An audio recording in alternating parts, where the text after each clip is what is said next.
What is a CELMoD? Is it different from an IMiD? Cell modulators is a new drugs that are in the research arena.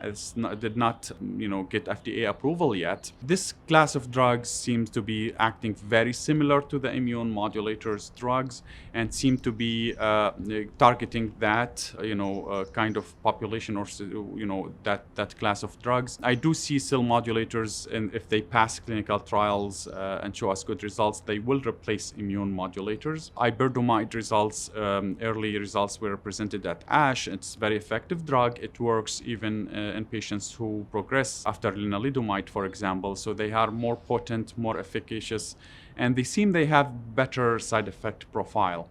Now, before they get approved for early lines, we have to go through clinical trials and make sure they are tested against, a standard of care, and make sure their side effects profile get investigated in more details, and make sure, they are safe and efficacious for patients. They are on track to get approved. CELMoDs are oral drugs, and they're given in the very similar schedule to immune modulators. They work through the same cereblon that immune modulators work through, so it's very similar mechanism of action, very similar schedule of administration, very similar. It's both are oral. They have a lot of similarity there. So there are a couple of agents in this new class called CELMoDs, which is cerebron modulators. So cerebron is the target of the immunomodulatory agents, the IMiDs, and that's the actual area that they bind to. And they, without getting too technical, they decrease a couple of these ubiquitinases that cause these proteins to be ubiquitinated, and that's a signal for destruction. So the cerebron down modulators